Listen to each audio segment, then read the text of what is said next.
सबसे पहले तो मैं हमारे शास्त्र, उसी प्रकार उनका अनुशासन, और इस अनुशासन में अनुशासित होते हुए यह श्रावक, इन तीनों को मैं वंदन करता हूँ। उसी प्रकार मेरे उपाध्याय, इन्हें भी वंदन, जिनके कारण मुझे इस बुद्ध शासन में उपसंपदा मिली है। उसी प्रकार मेरे सभी आचार्य और कल्याण मित्रों के प्रति मंगल का साथ। जो बड़ा प्यारा प्रश्न है मनुष्य को लेके, कि मनुष्य को किन बातों की आवश्यकता है, क्या चाहिए मनुष्य, मनुष्य की जरूरतें क्या है। तो अक्सर लोग कहते हैं रोटी, कपड़ा और मकान। तो सही में क्या मनुष्य की आवश्यकता यही है, रोटी, कपड़ा और मकान? तो मनोविज्ञान में इसमें रिसर्च हुई थी। मनोविज्ञान पे इस पे विचार हुआ कि मनुष्य की आवश्यकता क्या है, क्योंकि आवश्यकताएं अगर व्यक्ति की पूर्ण नहीं हो रही होंगी तो व्यक्ति विकृत होता है। मानसिक रूप से भी हो सकता है, सामाजिक रूप से भी वो अपने आप को प्रताड़ित महसूस कर सकता है, या उसकी नकारात्मक जो मानसिकता है वो तैयार हो सकती है, या फिर वो गलत संसाधनों का इस्तेमाल करना शुरू कर देता है। ये जो तीन प्रकार की जो बातें हैं, ये होने की संभावना होती है आवश्यकता पूरी नहीं होती। और जिसकी आवश्यकता पूरी नहीं हो रही उसे धर्म सिखाना कठिन होता है। उस व्यक्ति को धर्म सिखाना बड़ा आसान हो जाता है जिसकी आवश्यकता पूरी हो रही है, ऐशो आराम नहीं है।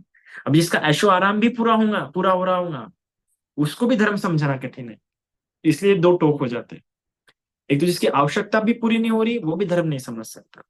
और जिसकी आवश्यकता हद से ज्यादा पूरी हुई, आवश्यकता पूरी हो ही रही है, पर साथ ही में विलासियत पूर्ण जीवन जी रहा है, अर्थात आवश्यकता तो है ही है, पर भिन्न प्रकार की जो जो इच्छा उत्पन्न हो रही है, वो भी इच्छा उसकी पूरी हो रही है, तो वो भी धर्म नहीं समझ सकता है। तो अगर ये दो टोक होते हैं, और जहां पे व्यक्ति टोक पे जाता है वहां पे वो बिगड़ जाता है, वहां पे सिर्फ उसकी अधोगति। इसलिए भी देखिए आप आजकल के बच्चे बिगड़ते क्यों है, बहुत आसानी से बिगड़ जाते हैं। माँ बाप भी कई गुना अच्छे होते हैं, पर जो बच्चे हैं आसानी से बिगड़ रहे हैं, उसका कारण क्या है? क्योंकि बच्चों की हर इच्छाएं क्या हो रही है, पूर्ण हो रही है। और इसीलिए भी फिर वो धर्म सीखने में रुचि नहीं ले रहे। वो व्यक्ति बहुत आसानी से धर्म की ओर आ जाता है, उसे ज्यादा किसी बातों की आवश्यकता नहीं पड़ती है, जो एकदम विलासियपूर्ण भी जीवन नहीं जी रहा है, जिसकी जो आवश्यकता है वो पूरी हो रही है। अभी जो आवश्यकता है और इच्छा है, इसमें अंतर कीजिए हाँ। क्योंकि इच्छाओं की पूर्ति से नई इच्छा उत्पन्न होती है, आवश्यकताओं की पूर्ति नई इच्छा उत्पन्न बहुत कम करती है। इच्छाओं की पूर्ति दुख है, आवश्यकताओं की पूर्ति दुख नहीं है। आवश्यकताओं की अपूर्ति दुख है, याद रखिएगा। इसलिए जब दूसरे सत्य की बात की जाती है तो दूसरे सत्य में कहा जाता है कि तृष्णा दुख है, दुख समुदय जो कहा गया उसमें तन्हा कहा गया है। जबकि पाली साहित्य में कई सारे शब्द है, इच्छा शब्द है, छंद शब्द है ना, तन्हा शब्द है, भिन्न भिन्न प्रकार के शब्द है। और भगवान ने ये सारे शब्द भिन्न भिन्न स्थानों पे इस्तेमाल किए। पर जब चार सत्यों की बात आई तो भगवान ने वहां पे एक एक शब्द बहुत सावधानी से क्या किया है, चयन किया है। इसलिए आप देखिए कि दूसरे सत्य में जब भगवान ने कहा, तो भगवान ने क्या कहा? दुख समुदय, जो है तन्हा के कारण होता है। तो इसलिए जब व्यक्ति इच्छाएं कर रहा है, तो वो इच्छा उसकी आवश्यकता है या इच्छा है, वो सबसे पहले जानना चाहिए। अभी इसी चीज को जानना ही संप्रजन्य है। कई बार लोग क्या है कि सत्य और संप्रजन्य को भिन्न रूप से समझा नहीं पाते। कई सारे अच्छे अच्छे मैंने साधना करने वाले लोगों को देखा है, उनके लेक्चर्स भी देखता हूँ, बहुत कम लोग हैं जो सती और संप्रजन्य इसमें भेद करके बता पाते हैं। तो अगर सरल शब्दों में अगर मुझे संप्रजन्य समझाना होगा तो मैं यही कहूंगा, जहां पे व्यक्ति को ये समझ जाता है कि ये मेरी इच्छा नहीं, ये मेरी आवश्यकता है, और ये मेरी आवश्यकता नहीं, ये मेरी इच्छा है, इसके बीच में, इसके इन दोनों के बीच में भेद कर पाना ही क्या है, उसका संप्रजन है। और सती ये होता है कि इच्छाएं हो या आवश्यकताएं हो, जो भी उत्पन्न हो उसे देखता है, पर देख के आकलन करना, वर्गीकरण करना, ये संप्रजन्य का काम। और संप्रजन्य कभी भी प्रज्ञा का क्षेत्र होता है। संप्रजन्य कभी भी सम्यक दृष्टि का क्षेत्र होता है। संप्रजन्य कभी भी सम्यक व्यायाम का क्षेत्र होता है, याद रखिएगा, आर्य अष्टांगिक मार्ग में से। तो संप्रजन्य बहुत आवश्यक होता है, और सांसारिक जीवन में तो होता ही है। अब भिक्षु का जो संप्रजन्य होता है वो तो उसकी सुबह शाम की गाथाओं में ही आता है। और एक बात, थाईलैंड की वंदना की बड़ी प्यारी बात है। जो थाईलैंड में सुबह शाम में जो वंदना होती है ना, उसमें एक बहुत प्यारी बात होती है कि उसमें पटी संख्या होता है। ये उनकी गाथाओं में, अगर आप थाईलैंड की गाथाओं में देखेंगे, सुबह शाम की गाथाओं में, तो कपड़ों को लेके प्रत्यवेक्षणा होती है, भोजन को लेके प्रत्यवेक्षणा होती है, घर को लेके, आवास को लेके, कुल को लेके, तो ये बड़ी सुंदर बात है। अर्थात वो सुबह और शाम दोनों समय में अपने आप को क्या स्मरण दिलाते हैं कि मैं भोजन किस लिए खा रहा हूँ, कि मैं वस्त्र किस लिए पहन रहा हूँ, कि मेरा जो ये आवास है, मेरा ये जो कुल है, मैं किस लिए बना रहा हूँ। और आप इसलिए अभी तो क्योंकि अभी मॉडर्न समय हो रहा है, तो अभी उनके जो घर है बड़े बड़े हैं। पर अभी से अगर आप जो पुराने घर देखेंगे, अभी के जो घर देखेंगे 10 साल पहले के या 5 साल पहले के थाईलैंड के, आप तो आपको एकदम सुंदर नहीं दिखेंगे, सिर्फ जो सेंट्रल सिटी है, जो राजधानी है वहां पे, पर बाकी जगहों के जो घर देखेंगे आप, बहुत सिंपल घर है। और उन घरों में ऐसा भर भर के सामान नहीं भरा है जिस प्रकार हमारे घरों में होता है। जमाने भर के हम सुंदर सुंदर आवश्यक वस्तुएं लाके घर में रख देते हैं, उनके घरों में ऐसा नहीं है। मुझे बहुत आश्चर्य हुआ जब मैं यहाँ नया नया आया था और जब मैं लोगों के घर देखता था। बहुत सिंपल घर, जिस प्रकार से मैं इंडिया में देखता हूँ कि बहुत हम लोग सजाते हैं, पेंट मारते हैं, भिन्न भिन्न प्रकार के बहुत दिखाते हैं। यहाँ पे वैसा नहीं हुआ। फिर बड़ा बड़ा विचार आया कि क्यों ऐसा होता है, ये लोग इतना अच्छा मतलब कमाते भी है पर फिर भी नहीं। हाँ, इनके जो टेम्पल्स है, जो विहार है, वो बड़े सुंदर रहेंगे, बड़े अच्छे रहेंगे, बड़े महंगे महंगे रहेंगे उनके टेम्पल्स के वॉलपेपर्स लेकर, पर घर ऐसा क्यों नहीं। तो फिर मैंने देखा, ऑब्जर्व किया कि इनकी जो वंदनाएं हैं, सुबह शाम की वंदना, ये वंदना बड़ी सुंदर है। इस वंदनाओं में बड़ी भिन्न भिन्न प्रकार की गाथा है, मुझे बड़ा बड़ा ही पसंद आई कि थाईलैंड की जो वंदना है, जो गाथा है सुबह शाम की, तो सुबह की अलग होती है और शाम की अलग होती है। और उन गाथाओं में, उन वंदनाओं में उन्होंने बड़ी प्यारी प्यारी बातें क्या की है, सम्मिलित की है। बहुत ही प्यारी प्यारी बात है। तो उसमें से ये भी है कि रोज सुबह शाम खुद को याद दिलाते हैं कि मैं घर, मेरे लिए घर में, जो घर में रह रहा हूँ, ये घर मेरे लिए किस लिए है, ये वस्त्र में क्यों पहन रहा हूँ, मैं भोजन क्यों कर रहा हूँ। तो इनके भोजन में भी आपको वही सादगी दिखेंगी, सिंप्लिसिटी दिखेंगी। खुद के भोजन में जब भिक्षुओं को देते तो बड़ा उत्तम कोटि का लोग परोसते हैं भोजन, और जब आप इनका खुद का घर का भोजन देखेंगे तो स्टिकी राइस वगैरह एकदम सिंपल भोजन रहता है। उसी प्रकार इनके वस्त्र देखेंगे आप, तो बहुत सिंप्लिसिटी होती है इनके वस्त्रों में। बस जब अगर कोई प्रोग्राम होता है विहारों का, तो अच्छे वो अपने ट्रेडिशनल कपड़े पहन के आएंगे। उसी प्रकार इनका घर। तो ये जो होती है ना, इसलिए ये राष्ट्र अभी भी अमीर हुआ है। पर ये राष्ट्र आज से 20 साल पहले बहुत गरीब था, पर फिर भी एक संपन्नता थी इन लोगों में, एक सुखी था। तब भी इतने बड़ी बड़ी मात्रा में भिक्षु लोग रहे हैं यहाँ पे, पर हमें जैसे भारत से आगे रहा है करेंसी में। तो क्यों? क्योंकि इन व्यक्तियों को पता होता है कि इनकी इच्छाएं क्या है और इनकी आवश्यकताएं क्या है। आज से 20 साल पहले अगर आप थाईलैंड को देखते तो थाईलैंड बहुत गरीब राष्ट्र था यहाँ की जनता के लिए। ठीक है, बहुत गरीब था, पर फिर भी तब भी उनके विहार बड़े थे उस समय में भी। आज तो साधारण बात है, आज भी देखे तो हम जब देखते हैं, जो मोस्ट ऑफ जो जनता है उतनी धनवान नहीं है। हम जिधर भी अभी, क्योंकि हम गाँव साइड वगैरह एरिया में रहते हैं, परिवार में भी जाते हैं, तो हम देखते हैं कि जनता इतनी धनवान नहीं है जितना आपको लगता होगा। थाईलैंड बहुत धनवान है, नहीं है धनवान ज्यादा। पर फिर भी आप देखेंगे ना, उनके घर भी देखेंगे तो ज्यादा नहीं है। बूढ़े लोग भी बहुत गरीब है, यहाँ पे भी बहुत गरीबी है। लेकिन फिर भी यहाँ पे हर गली में बड़े बड़े विहार है, बड़े बड़े विहार। क्यों होंगे?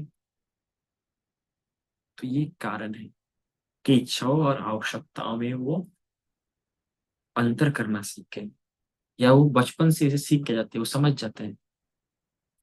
और इच्छाओं और आवश्यकताओं का अंतर समझना बहुत आवश्यक है, क्योंकि आपके जो दुख का कारण आपकी इच्छा है, आवश्यकता ही नहीं है। तो उन्हीं आवश्यकताओं पे हम विचार करेंगे। तो मनोविज्ञान में जब रिसर्च हुआ तो भिन्न भिन्न थ्योरी आई। उसमें से एक थ्योरी थी Maslow, Maslow's hierarchy of needs. तो उन्होंने एक चार्ट बनाया, वो मनोवैज्ञानिक ने, साइकोलॉजिस्ट ने। और उस चार्ट के हिसाब से उन्होंने बताया कि सबसे पहले ये आवश्यकता पूरी होनी जरूरी है। फिर ये आवश्यकता पूरी हुई कि इसमें फिर लगता है कि व्यक्ति ने और ऊपर बढ़ना चाहिए, फिर अपनी और उसकी आवश्यकता है। तो व्यक्ति का स्तर बढ़ता है तो आवश्यकताएं भी उसकी बदलती जाती है। और होता भी है कि जिस स्तर पे वो होता है उस पे, उस स्तर पे रहने के लिए उससे उस प्रकार की आवश्यकताएं उत्पन्न होती है, पर वो एक कंडीशन द्वारा अर्थात परिस्थितियों द्वारा वो आवश्यकता उत्पन्न होने के कारण इच्छाएं नहीं होती है ना। अर्थात समझ जाइए, अगर कोई आईएएस अफसर, तो आईएएस अफसर की उस समय की आवश्यकता ये होती है कि वो अपने आप को तहजीब के साथ रखे। उसके पैर के जूते और उसके वस्त्र, ये तहजीब रहे, ये तहजीब उसमें बनी रहे। तो ये उस पद की आवश्यकता भी है, उस पद की परिपूर्णता करना उसका कर्तव्य बनता है। तो जैसे जैसे व्यक्ति की कुछ आवश्यकताएं पूरी होती है तो उस पर कुछ कर्तव्य भी अपने आप तैयार हो जाते हैं, अपने आप उस पर बन जाते हैं, है ना। उदाहरणार्थ अगर घर में 4 बेटे हैं, है ना, अब देखा जाएगा साधारण तौर से कि चारों बेटों पे जिम्मेदारी आ जाती है माँ बाप की। ये चारों बेटों का कर्तव्य बन जाता है कि चारों बेटे अपने माँ बाप का ध्यान रखें। पर अगर उसमें से एक बेटा आर्थिक रूप से ज्यादा सक्षम है बाकी तीन भाइयों से, बाकी 3 भाई आर्थिक रूप से उतने सक्षम नहीं है, तो अपने आप उसका एक कर्तव्य बढ़ जाएगा, उसके जीवन की एक आवश्यकता बढ़ जाएगी कि उसके माता पिता का वो ध्यान रखे, क्योंकि वो बाकी 3 भाइयों से सक्षम है। उसी प्रकार से, पर आर्थिक रूप से सक्षम है पर उसके पास समय नहीं है, पर बाकी 3 भाइयों में से एक व्यक्ति के पास समय ज्यादा है, तो ये उसकी अपने आप जिम्मेदारी आवश्यकता बन जाती है कि उसने समय अपनी माता को दे, बाकी पैसे भले ही लगा रहा है। तो जैसे जैसे उसकी कुछ आवश्यकताएं पूरी होती जाती है, जैसे कि एक भाई की पैसों की आवश्यकता पूरी हो गई है, तो उस पर अपने आप एक कर्तव्य आ गया कि वो उन्हीं पैसों का थोड़ा बहुत इस्तेमाल अपने माता पिता के लिए करे। बाकी 3 भाइयों की क्योंकि पैसों की आवश्यकता पूर्ण नहीं हो रही है, तो उनपे कोई दूसरा कर्तव्य अब नहीं बन रहा है। तो आप देख रहे हैं ना कि ये जो समाज में जो व्यक्ति रहता है, जब उसकी कुछ आवश्यकता पूर्ण होती जाती है तो समाज द्वारा, या जिन व्यवहार में जिन परिवारों में रहता है उनके द्वारा उस व्यक्ति पे जिम्मेदारी और कर्तव्य उसके बढ़ते जाते हैं। और इसलिए भी जैसे जैसे व्यक्ति बढ़ते जाता है वैसे वैसे उसको अपना संप्रजन्य भी बढ़ाना पड़ता है। उसको ये बात का बोध होना चाहिए कि मेरे पास ये है, मैं ये कर सकता हूँ और मैंने करना चाहिए। मैं 3 बातों का भी बोध हो तो संप्रजन्य है, और ये सामाजिक संप्रजन्यता है। और जो व्यक्ति ये बात समझता है कि मेरे पास ये है, मैं ये कर सकता हूँ और मैंने करना चाहिए, ये 3 बातें बहुत आवश्यक है। समाज में क्या हो रहा है, विशेष रूप से हम जिस समाज ताल्लुकात रखते हैं, अम्बेडकरी समाज हो या जो हमारी जो नई पीढ़ी है, या हमारे जो भी लोग सक्षम हो रहे हैं आर्थिक रूप से, ताकत से, कैसे भी रूप से सक्षम हो रहे हैं, तो अगर हम ये बात समझ के कि मेरे पास ये है, मैंने मैं ये कर सकता हूँ और मैंने ये करना चाहिए, ये 3 बातों का बोध हो गया, तो बौद्ध समाज भी जिस प्रकार से जैन समाज अल्पसंख्यक होने पर भी मजबूत है आर्थिक रूप से भी और बाकी इससे भी, उसी प्रकार बौद्ध समाज भी हो जाएगा।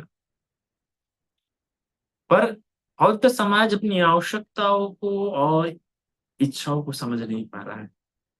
और बड़ी दयनीय बात है कि यह बौद्ध समाज बुद्धिस्ट है, जबकि बुद्धिस्ट होने के कारण से इनको ये बात बहुत अच्छे से पता होनी चाहिए हम सभी बुद्धिस्ट होना कोई छोटी बात नहीं होती। बौद्ध होना मतलब कोई छोटी बात नहीं होती। उसके व्यवहारों के व्यवहार में कुछ तो ये बातें हमेशा दे, वो किसी भी देश का बौद्ध क्यों ना हो, इंडियन बौद्ध हो, श्रीलंकन बौद्ध हो, या थाईलैंड का बौद्ध हो, या म्यांमार का बौद्ध हो, या भूटान का बौद्ध हो, वो बौद्ध कहीं का भी हो, पर उसमें ये बात बड़ी कॉमन होगी, उसके मैत्री का जो गुण वो बड़ा भिन्न होगा। वो कहीं का भी हो, दिख में आ जाएंगे। आप जो बौद्ध गया गए होंगे, अभी आप सभी बौद्ध गए आए थे तो आपने देखा होगा क्या भिन्न प्रकार की सब लोग, मतलब क्या सभी प्रकार में क्या मैत्री थी, सभी का देने का भाव। तो कुछ बातें होती है जो बड़ी कॉमन होती है, क्योंकि संस्कृति होती है, शिक्षा होती है ना भगवान की। तो ये सभी में ये देखने में आते हैं कुछ बातें, समानता जो सभी को जोड़ती है। भले भिन्न भिन्न पंथ के होंगे, महायान के होंगे, हीनयान के होंगे, वज्रयान के। आप देख, अगर आप बौद्ध ज्ञान अगर आपने ठीक प्रकार से ऑब्जर्व किए होंगे तो जब वहाँ पे चैंटिंग वगैरह होगी तो कैसे एक ही छत के नीचे महायान का भी वज्रयान का भी सब बैठे।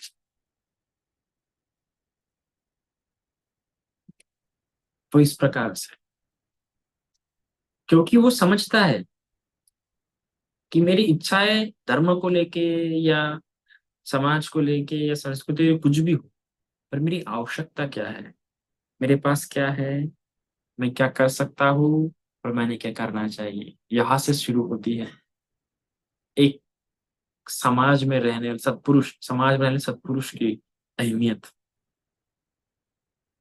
एक पुण्यवान व्यक्ति की अहमियत, एक मैत्रीवान व्यक्ति की अहमियत। जैसे आप कहते हैं ना मैत्री, जो कहते हैं ना मैत्रीवान व्यक्ति, तो मैत्रीवान व्यक्ति कौन होता है? सिर्फ इस प्रकार सोचने से क्या मैत्रीवान पुरुष हो जाता है? मैत्रीवान पुरुष होना चाहिए ना, उसमें मैत्री का गुण होना चाहिए। मैत्री का गुण है सत्पुरुष होगा। क्यों मैत्री का गुण होने से सत्पुरुष हो जाता है? क्यों भगवान ने कहा होगा कि मैत्री संपूर्ण धर्म है? आप अगर शील को भी जो कहा जाता है ना, शील भी तीन तरीके से पूरा किया जाता है। तो कैसे तीन तरीके से पूरा किया जाता है? कि वो खुद भी नहीं करता है, किसी और को भी नहीं करने देता, और उसके लिए प्रेरणा भी नहीं देता, कि तो त्रिविध तरीके से वो अपने आप को संवार करता है। उसी प्रकार सत्पुरुष, समाज में रहने वाला सत्पुरुष, वो सत्पुरुष जिसे दूसरों का कला भला होता है, कल्याण होता है, जो मैत्रीवान होता है। तो मैत्रीवान क्यों हो पाता है इतना? ऐसे हो जाता हूँ कि वो मैत्रीवान, मेरा मंगल हो सबका मंगल हो, क्या क्या भावना है कि वो बोल रहा है कि मेरा मंगल हो सबका मंगल? क्यों वो सबका मंगल करना चाहता है? क्या बात है कि उसमें इतनी भावना उत्पन्न हो जाती है? यही इस संप्रजन्य में भावना से, कि मेरे पास क्या है, मैं क्या कर सकता हूँ, या मैंने क्या करना चाहिए, और मैंने ये करना ही चाहिए, इस बोध से होता है। तो सबसे पहले ये प्रश्न भी उसमें होगा, ये मैत्री भी उसी में उत्पन्न हो जाएगी जब वो आवश्यकता पूरी होगी। अभी आवश्यकताओं पे विचार करें तो सबसे पहले होती है हमारी फिजियोलॉजिकल नीड्स, जो हमारी शारीरिक आवश्यकता होती है, अर्थात भोजन, जल, वस्त्र, और घर, श्वास लेने के लिए अच्छा स्थान। अगर ये बातें हमारे पास है तो आप समझ जाइए, आप जीवन में हर पुण्य कर सकते हैं। आप पुण्य के लिए आपको कोई रोक नहीं सकता अभी। हाँ, ये बातें जिसके पास है उस व्यक्ति ने कभी भी अपने जीवन में अपने आप को अभागा नहीं समझना चाहिए, अपने आप को दुखी नहीं समझना चाहिए। जिसके पास ये प्रथम आवश्यकता है एक जीवन जीने के लिए, उसका जीवन चलते रहने के लिए। अगर वो ठीक प्रकार से रहता है तो उसका जीवन भर वो निरोगी रहेगा। यही आवश्यकता पूरी नहीं हो रही है तो हम किसी और से अपेक्षा भी नहीं कर सकते। इसलिए आप देखिए कृष्ण धर्म में, क्रिश्चियनिटी में ये बात बड़ी प्यारी थी कि भोजन, शिक्षा उन्होंने पहले देना शुरू किया, क्योंकि ये व्यक्ति की प्राथमिक आवश्यकता है। तो इसलिए भी अगर आप सभी के पास या किसी के पास, उसके पास भोजन है खाने के लिए सुबह शाम, वस्त्र है ना पहनने के लिए, पीने के लिए पानी है ना, तो आप समझ जाइए आपका जीवन सुखी है। और अपने भी पुण्य करने के लिए पीछे नहीं हटना चाहिए। जो इतने में संतुष्ट होकर पुण्य करने में, पुण्य की ओर अपना मन झुकाता है, याद रखिएगा वो व्यक्ति का जो सुख है हर क्षण रखा हुआ है। ये आज मुझे भी आज बड़ा इसी का बोध हुआ, आज मुझे यही बात क्लिक हुई, इसलिए इस टॉपिक पे बड़ा प्रवचन देते। क्योंकि आप सभी जानते हैं कि हम अभी विपश्यना शिविर में हैं टीचर्स के। तब ये भी 85 मंक्स है। अब 85 मंक्स है, संघ देख के अलग ही प्रसन्नता आती है। जब संघ एक साथ वंदना करता है, जब संघ एक साथ मैत्रीपूर्ण, क्योंकि संघ जब बात करता है एक दूसरे के साथ बड़ा सुंदर तरीके से बातें करते रहते हैं, थोड़ा एक अलग ही बहुत ही सुंदर आनंदमय समय शुरू होता है। अब मन में भाव जागा, बाबा कुछ ना कुछ दान करना ही चाहिए अपनी तरफ से। पर मन में वही, यार नहीं, बहुत सारे विषय है, कैसे होगा, है ना। क्योंकि एज अ क्योंकि हम पढ़ रहे हैं तो हमें कई सारी बातों का ध्यान भी रखना पड़ता है। फिर पहले पहले पहले दिन देखते बराबर ही लगा कि यार कुछ ना कुछ तो हमने करना चाहिए, कुछ ना कुछ तो देना चाहिए। कि थोड़ा संग है, दुर्लभ दर्शन है, कहाँ होता है, एक साथ आ रहा है तप रहा है। पर सोचा कि नहीं नहीं, वो कोट याद आ रहा था, जितनी चादर है उतने ही पैर फैलाओ। ठीक है। फिर ऐसे ही करते करते करते 2-3 दिन बीत गए। कल का आखिरी दिन है भी। तो मन देखो कितना व्याकुल होता है, कोई भी क्यों ना हो, कोई भी क्यों ना हो। अपने मन को खुद सिखाना पड़ता है, अपने मन को खुद समझाना पड़ता है, तब जाके कार्य होता है। फिर कल एक शाम को, कल एक उपासिका ने जो इस मेडिटेशन में थी, उन्होंने भाई जूस दान दिया। फिर वो देख के बड़ा प्रेरणा जाग गई। इस तो रोज एक दो भिक्षुक हम करते रहते हैं। फिर मन में ये ख्याल आया कि पीने के लिए है, खाने के लिए है, जब तक ये मिल रहा है तब तक ये किस बात की चिंता करें। फिर आज हमने जाके संगदान कर ही लिया।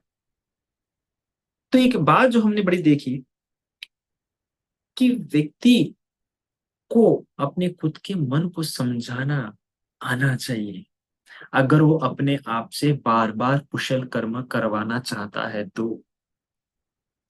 अब व्यक्ति को अपने मन को समझाना कैसे आएगा, तब ये बात समझे कि व्यक्ति जब अपनी आवश्यकताओं के बीच में और अपनी इच्छाओं के बीच में भेद करना सीख जाता है, तब आधे ज्यादा उसके जो भय समाप्त हो जाते हैं संसारिक जीवन के।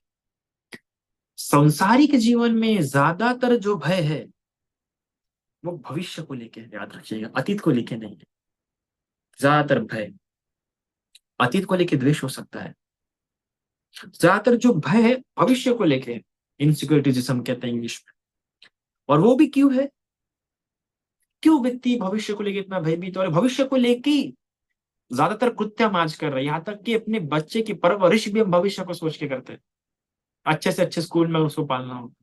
क्यों? क्योंकि इच्छाएं, हम इच्छाओं में और आवश्यकताओं में भेद नहीं कर सकते। मनोविज्ञान में बताया कि सबसे पहले जो आवश्यकता है हमारे, ये है शारीरिक आवश्यकता। कि हमने मेरी शारीरिक आवश्यकता पूरी हो रही ना, बस अपने आप को इतना बोल दो, अपने आप को अपने इतना बोल दो मेरी शारीरिक आवश्यकता पूरी हो रही है, अब मुझे आगे क्या करना चाहिए, अब मैं आगे क्या कर सकता हूँ जिससे मेरा सुगति भी क्या हो जाए, निश्चित हो जाए। याद रखिएगा, आपने इतना ही सोच के सौभाग्यशाली मानना चाहिए कि मुझे मनुष्य जीवन मिला है, अब मैं बहुत पुण्य कर्म कर सकता हूँ, मैं और सुगति के लिए प्रयास कर सकता हूँ, सुगति जाना मैं अपना निश्चित कर सकता हूँ।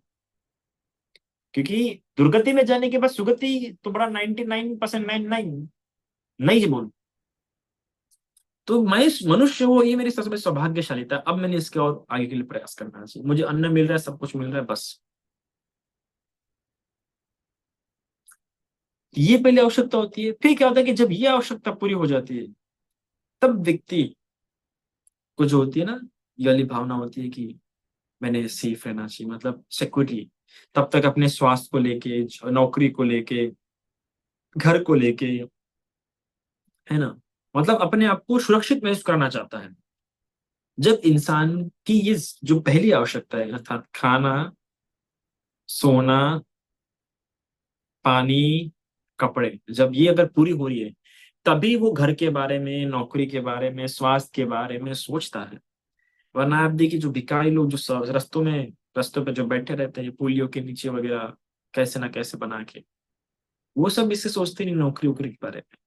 उनका बस यही है कि हमें भाई खाना मिल जाए शाम का, आज शाम का कैसे तैसे। एक बड़ा प्यारा उदाहरण मुझे बड़ा याद आता है, कई सालों पहले पढ़ा था मैंने मदर टेरेसा का। मदर टेरेसा, इन्होंने एक बच्चे को देखा भीख मांगते हुए या फिर ऐसे कुछ करते हुए, तो वो गई, एक जो ब्रेड है वो ब्रेड लेके गई और उस बच्चे को दिया। तो उस बच्चे ने क्या किया, उस ब्रेड का एक छोटा टुकड़ा काट लिया, मतलब निकाला, तोड़ा और खा लिया, और बाकी ब्रेड को अपनी जेब में रख दिया।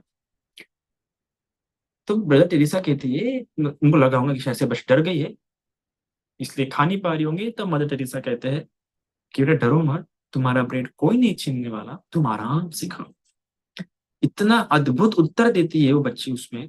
वो बच्ची उत्तर देखिए क्या कहती है कि मुझे उसकी चिंता नहीं है कि कोई मेरी ब्रेड खा लेगा वगैरह, वो तो मुझे पता है। मुझे डर इस बात का है कि कल, जब मुझे कल भूख लगेगी तो मैं कल क्या खाऊंगी। इसलिए आज इतना बाकी कल के लिए। तो आज हमने इस कहानी से विचार करना चाहिए कि हम इतना कुछ सोचते हैं जीवन में, ये करना है, वो करना है, ऐसा करना है, ठीक है एक सांसारिक जीवन होते हुए है, पर ऐसा नहीं कि नहीं होगा तो जान दे दूंगा, या ये या बहुत दुखी हो जाऊंगा, डिप्रेशन हो जाऊंगा, एंजाइटी में चला जाऊंगा, ऐसा नहीं। ठीक है करना है, ये करना है, बड़े बड़े काम, बड़े बड़े इरादे, बड़े बड़े काम है, करूंगा। पर आवश्यकता क्या इस वर्तमान स्थिति की? अपने भविष्य की बड़ी बड़ी कल्पनाओं के पीछे मैं अपना आज व्यर्थ की चिंताओं में तो बर्बाद नहीं कर रहा हूं। इस भविष्य की आकांक्षाओं, अपेक्षाओं को, इच्छाओं को लेके कहीं मैं अपना वर्तमान जो मैं अपने आध्यात्मिक उन्नति में लगा सकता हूँ उससे दूर तो नहीं हो रहा हूँ, कर्तव्य दक्षता से दूर तो नहीं हूँ? ये प्रश्न खुद से पूछना चाहिए इंसान, ये टच होनी चाहिए बार बार। तो फिर कितना अद्भुत वो बच्ची ने कहा, भोजन। तो ठीक है, अगर आपका भोजन वगैरह पूरा होता है, सरल सी बात है कि ये होंगी, क्योंकि इससे आप अपने आप को सुरक्षित महसूस करा पाते हैं। अगर आपके पास घर रहा, जॉब रही, स्वास्थ्य ठीक रहा, तो अपने आप को क्या सुरक्षित, और जहां पे आप सुरक्षित महसूस करते हैं फिर वहां पे आप रिश्तों की ओर झुकना शुरू होते हैं, रिश्ते बनाना चाहते हैं, रिश्तों को भी साफ रखना चाहते हैं। और जहाँ पे रिश्ते आपके अच्छे बनते हैं, आपके रिश्ते संभाले होते हैं, वहां पे फिर रेपुटेशन, सामाजिक इज्जत, दर्जा, फिर वहां पे ये होता है कि नहीं अच्छा भी रहना चाहिए, क्योंकि तभी तो परिवार लोग जुड़े रहेंगे, रिश्तेदार जुड़े रहेंगे, है ना, घर में आते रहेंगे। और जहाँ पे इज्जत और दर्जे की बात होती है वहां पे व्यक्ति अपने आप को और निखारना चाहता है। मतलब खुद को निखारने की बात सबसे आखिरी होती है इस मनोवैज्ञानिक श्रृंखला में। सबसे पहले तो भोजन, भोजन रहेगा, खाना वगैरह मिल रहा है तो घर की तो भी सोचेंगे, अरे चूंकि भोजन ही नहीं मिल रहा वो कहाँ से घर सोचेगा, कहाँ से नौकरी सोचेंगे, इधर खाने के बाद भी नौकरी, स्वास्थ्य नहीं ले। तो पहले भोजन, भोजन, वस्त्र, जल, ये मिलने के बाद लगता है कि चलो कोई काम वगैरह भी करना चाहिए, स्वास्थ्य पे भी ध्यान देना चाहिए। फिर काम वगैरह जब वो करता है, स्वास्थ्य वगैरह उसका अच्छा है, तो फिर उसे लगता है कि बाबा शादी भी कर लेनी चाहिए, या फिर परिवार की तरफ ध्यान देना शुरू करता है। फिर परिवार या फिर रिश्तों में आना चाहता है, वो अकेला नहीं रहना चाहता, क्योंकि अभी अगर खाने कोई नहीं है तो बोलेगा कि मैं खाऊं या किसको खिलाऊं। पर खाने को भी मिल रहा है, स्वास्थ्य भी है, कमा भी रहा है, तो लगता है अकेला क्यों जीव जिंदगी, किसके लिए जी रहा हूँ, किसके लिए कमा रहा हूँ, ये प्रश्न होता है। तो फिर वो प्रेम करता है, नहीं तो रिश्ते बनाता है। फिर रिश्ते है तो फिर लगता है कि सम्मान, उनके नजरों में मैं अच्छा होना चाहिए। इस प्रकार से वो जब इनके बारे में सोचता है तो फिर अपने आप को और निखारना चाहते हैं। तो इस प्रकार श्रृंखला होती जाती है। तो इन सब में ये प्रक्रिया होंगी ही, इस प्रक्रिया को आप रोक नहीं सकते, ये कोई भी क्यों ना होगा। चाहे वो विषा कर रही हो, चाहे वो अनाथ पिंड कर रही हो, या हम रहे हो, इस प्रक्रिया से जाएंगे, ये प्रक्रिया हमारे आगे बढ़ती जाएगी। पर ये प्रक्रिया में अगर हमें लुप्त नहीं होना है, विलुप्त नहीं होना है, इस प्रक्रिया में कहीं समाज में खो नहीं जाना है, तो हमें संप्रजन्य, इस पूरी प्रक्रिया में ध्यान होना, संप्रजन्य पे हमारा ध्यान होना चाहिए। और संप्रजन्य मतलब मेरी इच्छाएं और मेरी आवश्यकताएं, है ना, कि मुझे रिश्तों की आवश्यकता है, तो वो रिश्ते मुझे किस प्रकार से निभाने, वो रिश्ते, उन रिश्तों से मुझे किस तरह की अपेक्षा रखनी है, ये बात पता होना जरूरी है। जहाँ पे वो सुरक्षा की भावना चाहता है कि अच्छा काम करके अपना स्वास्थ्य अच्छे रखे, वहां पे उसको अपने रूप काया के प्रति नश्वरता का भी बोध बने रहना चाहिए। जहाँ पे रिश्तों को अच्छा बनाना चाहता है, वहां पे उसको अनित्य बोध का भी, वियोग का भी, दुख का ज्ञान होना चाहिए। और वियोग ये निश्चित है, आज नहीं तो कल, इसका भी बोध उसे पता होना चाहिए। जहाँ पे वो सम्मान चाहता है, उसे ये भी बात पता होनी चाहिए कि शीलों के बिना उसे सम्मान प्राप्त नहीं हो सकता, इसलिए शीलों का अक्षय। जहाँ पे अपने आप को और निखारना चाहता है, क्रिएटिव बनाना चाहता है, वहां उसे प्रज्ञा को ध्यान में रखते हुए उस प्रकार से करना चाहिए। तो इन अवस्थाओं से होकर गुजरना चाहिए। आप देखिए, जब अंगुलीमाल डाकू से फिर भिक्षु बनने की सोच रहा हूँ ना, तो उसके मन में यही तो प्रश्न आ जाऊंगा, अरे मैं तो डाकू ने तो लोगों को मारा है, मैं कैसे भिक्षु बनूंगा। भगवान ने उससे आश्वासन दिया, इसको मानवीय प्रकृति प्रकृति और मानवीय स्वभाव का बोध करा, उसके जीवन की उसे आवश्यकता से परिचय दिलाया कि तुम जो कर रहे हो तुम्हारी आवश्यकता नहीं है, तुम्हारी इच्छा, ये तुम्हारी आवश्यकता नहीं है, तुम उसमें फंसे हो। और व्यर्थ की इच्छाओं के चलते, व्यर्थ के सम्मान के चलते, गुरु शिष्य का सम्मान व्यर्थ का शिष्य सम्मान था, व्यर्थ की इच्छा है, व्यर्थ के रिश्तों में पड़ के वो एक अच्छे खासे व्यक्ति से अंगुली मान गया, सिर्फ किन व्यर्थों के रिश्तों के कारण, व्यर्थ की अपेक्षाओं के कारण, व्यर्थ के सम्मान के कारण, सिर्फ व्यर्थ की, सिर्फ उसे इतना पता होता। द्रोण अपना एकलव्य को अंगूठा देना पड़ा, क्यों दिया, व्यर्थ के रिश्ते, व्यर्थ का सम्मान, इन्हीं सब बातों का इस्तेमाल करके चालाक व्यक्ति प्रपंच बनाता है और दूसरे व्यक्ति को फंसाता है। और उस व्यक्ति को फंसाना कठिन होता है जिस व्यक्ति को अपनी इच्छाओं और आवश्यकताओं का ज्ञान होता है। उस व्यक्ति से पुण्य हमेशा होते ही रहेंगे जिसे अपनी इच्छाएं और आवश्यकताओं का ज्ञान होता है। उस व्यक्ति के शील हमेशा पालन होते ही रहेंगे जिसे अपनी इच्छाओं और आवश्यकताओं का ज्ञान होता है। शील का खंडन, श्रद्धा से अश्रद्धा की ओर जाना, या फिर पुण्य दिन ब दिन कम होते जाना, कम करते जाना, इसका एकमात्र कारण यह है कि वो व्यक्ति इच्छाओं में फंस चुका है, इच्छाओं में बंध चुका है। तो इसलिए अपनी इच्छाओं में और आवश्यकताओं में भेद करना सीखो। अपने आप को पुण्य से दूर मत करो, पुण्य कर्म करते, अपने जीवन में शीलों को स्थान देना सीखो। इस बात को समझ जाओ कि मनुष्य होना ही सबसे बड़ा सौभाग्य है। इसमें भोजन और सोने के लिए जगह और पीने के लिए पानी मिल रहा है, यही बहुत है। ये मिल गया तो बस इसके बाद आपको ये सोचना है कि मैं, मेरे पास क्या है, मैं क्या कर सकता हूँ और मैंने क्या करना चाहिए। इन तीन बातों का ध्यान रखें, तो बुद्ध शासन में व्यक्ति जरूर उन्नति करेगा। और वो व्यक्ति की मैत्री जो है इतनी सुंदर होंगी, इतनी अद्भुत होंगी उस व्यक्ति की मैत्री, कि वो खुद एक द्वार बन जाएगा जिससे कभी कोई खाली हाथ नहीं जाए। तो इतना आज के लिए काफी है। साधु साधु।